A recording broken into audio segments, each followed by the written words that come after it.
What's up, Tesla family? It's Ray J back with another video. And in this one, I want to break down what's happening with Tesla, SPY, Nvda, the QQQ, and a couple of other tickers. I'm going to break down why tomorrow is going to be a very important day, as well as we have CPI data coming out, not to mention new news about Tesla. But just note that I am not a financial planner, so make sure you take nothing I say as financial advice.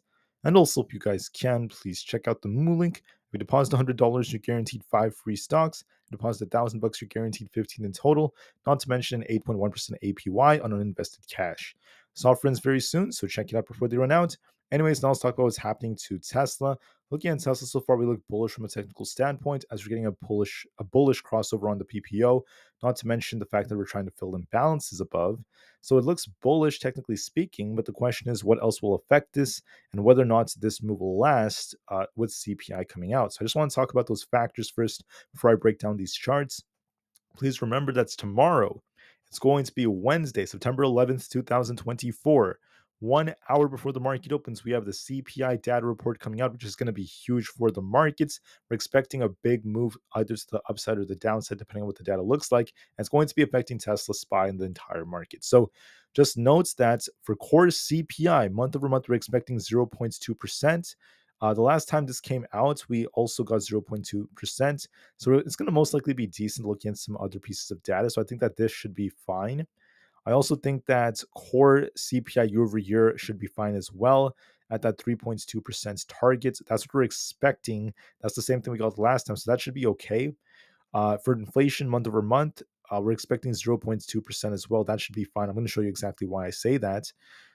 So all of this should be okay. The first three. What I am a little bit uncertain about is this, though, the CPI year over year for the month of August for all items. I'm not as sure about this. The last time it came out, it was at 2.9%. Now we're expecting 2.6 to 2.7%. We'll see if it's there or not. So be very, very patient with this one. I'm not as sure about how close it's going to be to expectations or not. But overall, there's a good chance it's going to be fine. So the last time the data has come out, it's been decent. And as you guys can see, there's a big downtrend in CPI. It's been continuing to fall in a very, very nice path.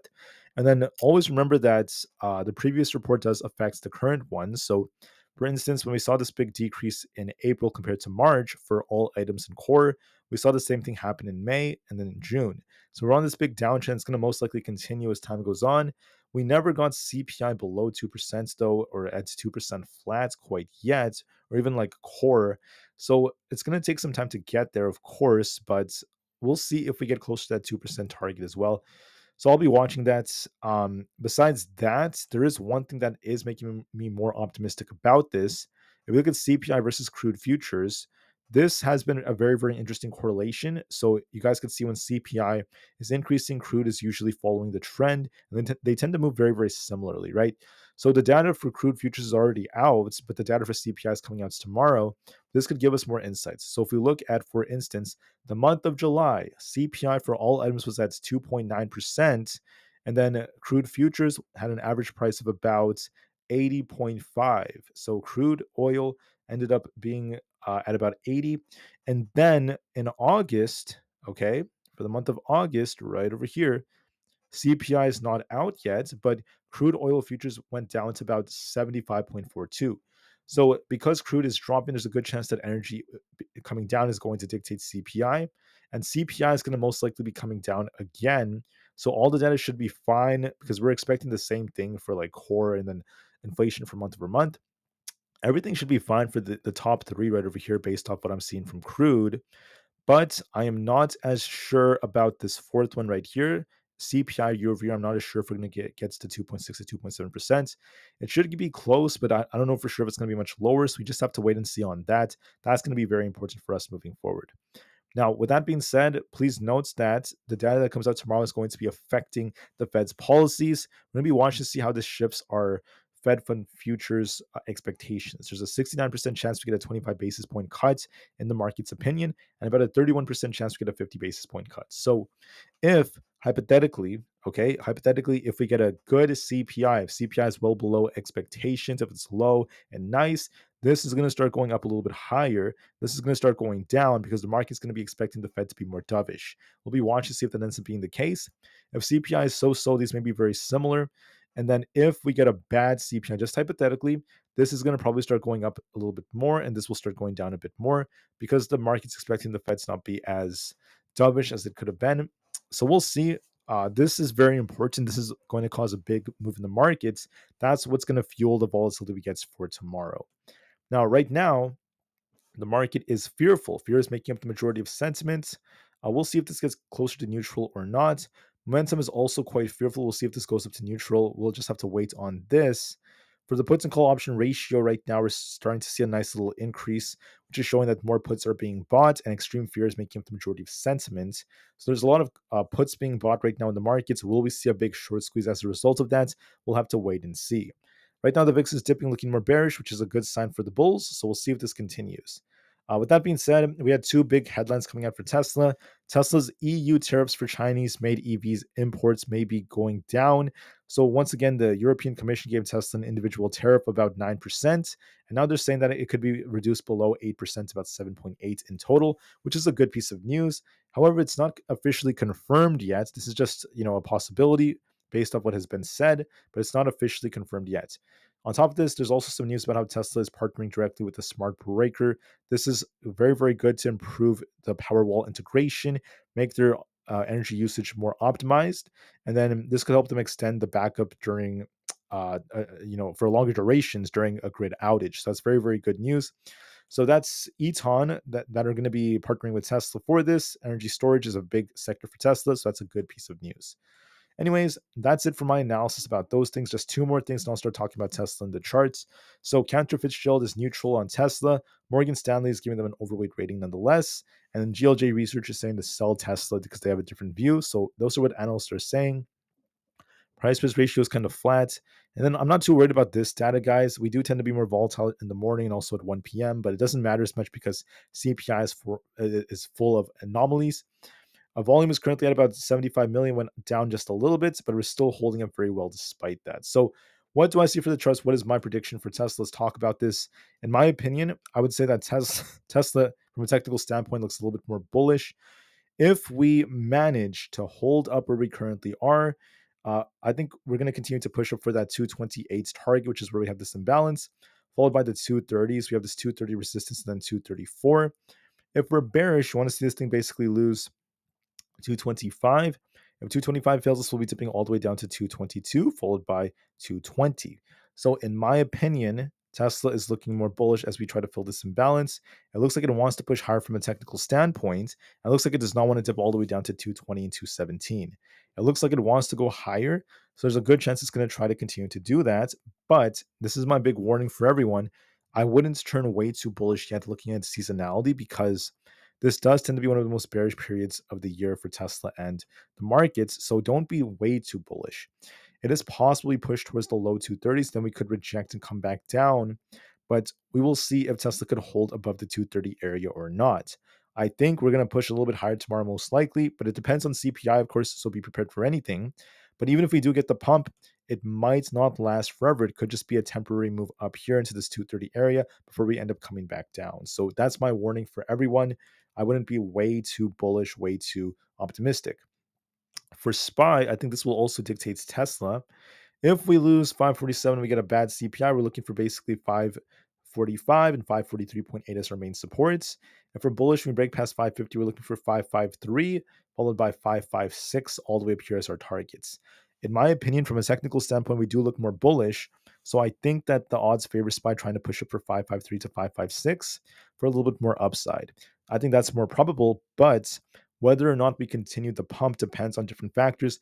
It is possible we get a rug pull after that because when you zoom out of SPY, this could still be on a downtrend. So we could just be starting a rally to establish a lower high and then continue lower after that. That's always a strong possibility. So I think for now, we're not going to worry about the rejection yet. I don't think we're going to reject from here. I think it depends on CPI, of course, but the odds are favoring us trying to push higher for 550, if not 553 to 556. And then off one of those levels, we could be looking for the rug pull. I think that that's going to be the most important thing to watch for. So watch resistance tomorrow. I think we might push a little bit higher and we'll see if the levels hold or not. For ES, we look bullish on the 4-hour time frame. We're looking at this resistance around this 55.10 area, not to mention 55.25, and then 55.50 as resistance. If we lose 54.80, we're going to be dipping all the way down to 54.50. This is favoring upside, so I think we could be pushing all the way up towards 55.25. I favor upside a little bit more on ES, and then we'll see if you reject or not. As you guys can see, we're making lower highs, so it might continue that trend. So in my opinion, ES is favoring upside for 55.25, and then we'll see if you reject. Watch for that very carefully. It's going to be very, very key. For Nvda, we have a nice inverse head and shoulders like structure that's developing, but when you zoom out of the chart, it's always very possible this is still on a downtrend. This could just be a temporary, relief rally before we continue lower. So I wouldn't turn way too bullish on Nvidia. But for now, even if we do push a little bit higher, we'll be watching our very, very key levels.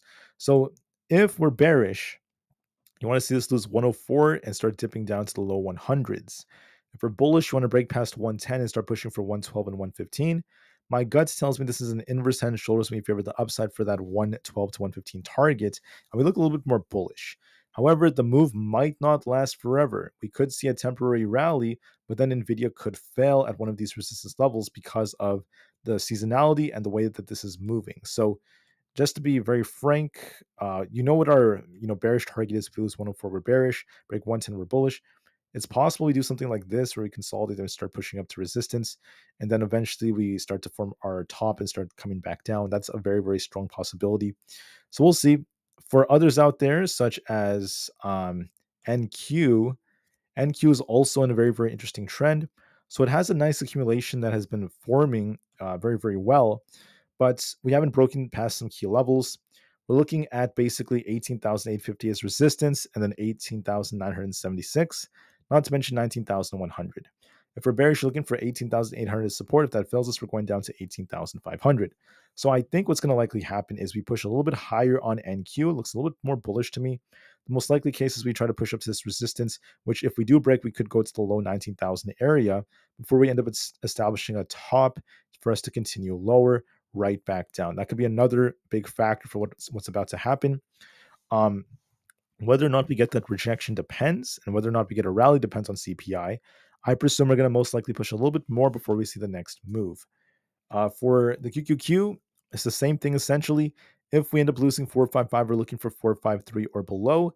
If we're bullish and we end up breaking past resistance at 460, we're looking for 465 as our potential target, followed by 466, which is where we have this very, very key resistance. So I think what's going to happen is we push for at least 463 to 465.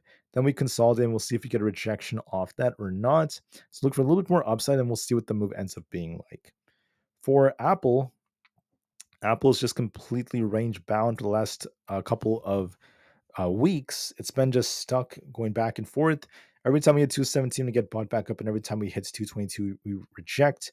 If we're bullish, we want to break past 223.8 to turn back up. If we lose 217, we're going to be dipping down to 215. My guts tells me this is going to be range bound, so give this the time it needs. For others out there like Palantir, we're just range bound. Break 35, we're looking for a big pump for 37. And if we lose 33.5, we're looking for 32.5. We're completely stuck, but I think that we're losing momentum after the bullish news that came out yesterday. So I think what's going to happen is we continue to push. We may continue to push depending on CPI, and then we'll see if you reject. It's range bound for now, so it may push to retest 35, and we'll see if you reject. But it's just completely range bound. For Supermicro, we're stuck in the middle. If we break past 415, we're looking for 428 all over again, especially with the gap above. If we lose 400, we could be dipping all the way down to about 389. So in my opinion, Supermicro looks a bit more bullish. If we break the resistance, we're going all the way up to about this 428 area, and we have that big gap above, so we'll see how that goes. With this accumulation forming, we could try to push higher, but we'll see if this ends up holding or not. But to me, Supermicro has potential. We have a bullish divergence here. This might try to push up for that 430 target, and we'll see if we end up rejecting or not off of it. But I still favor that little bounce before we see the market continue to reject. For Rivian, we have these rejections forming off this trend line. So this looks bearish. We're forming like a wedge right now. I think that Rivian might continue to reject. And I think that there's a good chance that tomorrow it might rebound first. And we might see another move very, very similar. So we love to just pump and reject, pump and reject, pump and reject. may try to pump again, then reject back down lower into the 12s. So I find that to be more probable.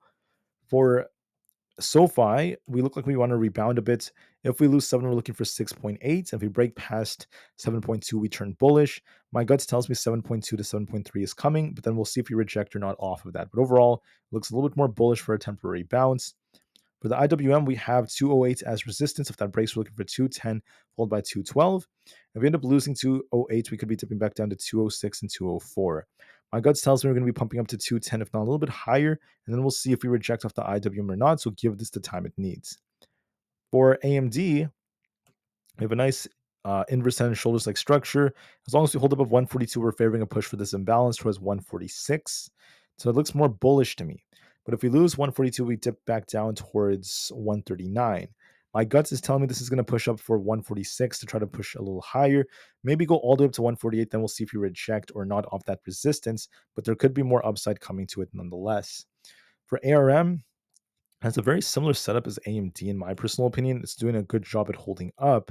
So I think that there's a good chance that we attempt to push a little higher. And I think that if we manage to break past 128, we're looking for this imbalance to fall towards 130.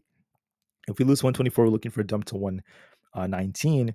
This may try to push higher for that 130 target, and then we'll see if you reject or not. So look for a little bit more upside and see if you get that rejection. So be very, very patient nonetheless. For Coinbase, we're looking at this resistance to watch for around this 160 area. If 160 breaks, we're looking for basically 161.5 followed by 167. If we reject, we're looking for support at 155. If that fails us, we'll be dipping all the way down towards 150. I think that coin looks more bullish and we're favoring a big push into the 160s. Then we'll see if we reject or not. But I think this may try to push a little bit higher and then we'll see what the reaction happens to be. For Amazon, we're looking more bullish.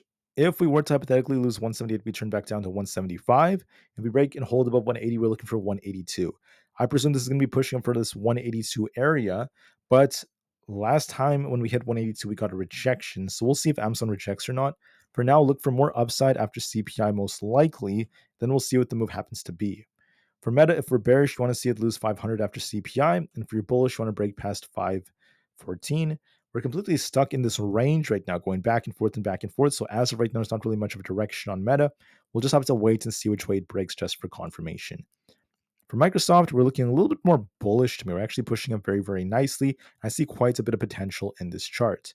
So if we continue to break out, you're looking at this 416 target followed by 420. And we end up projecting, we're looking for support around this 410 and 408 area. I presume we're going to most likely push higher for that resistance. I think 416 looks very, very favorable, followed by the 420 area. Then we'll see if we reject or not off of that area. But for now, I think Microsoft looks more bullish. I think we could get very close to that 420 range. And we'll see if we reject or not moving forward.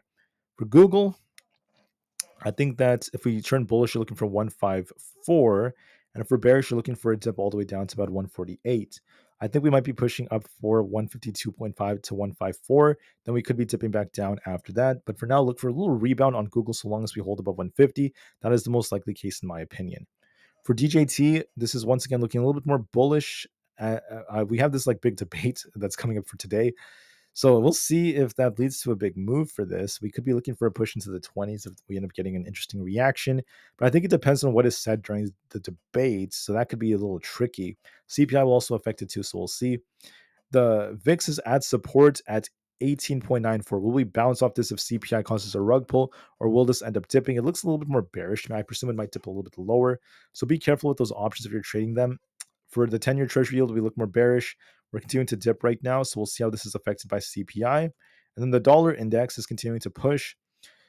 We will see if this pushes and then rejects, because between 101.8 and about 102, this has rejected many times in the past. Will we get a big rejection as the market rallies, or will this continue to rally and cause the market to dip? It depends on CPI. So my general view of the market is that we never know with CPI, anything could happen, but the most likely case is that we push a little bit higher, looking at these technicals and looking at what the data suggests about CPI. So I think the most likely move is we pump temporarily. But considering seasonality and the time of the year, there's no guarantee the pump is going to last forever. The market could still establish a top soon and reject. Tesla could push closer to 230, and we'll see if you reject. Same thing with SPY. We could push and then reject very close to about the 500 and 53 to 556 area. So we'll see how it goes. I anticipate some more upside, but then we'll see if the market rejects. Watch CPI for tomorrow. I'll be back tomorrow to give you guys an update on what's happening with the markets and CPI. Until then, I thank you all so much for listening. Please have a great day, and I'll see you guys very soon. Have a great day, and peace out.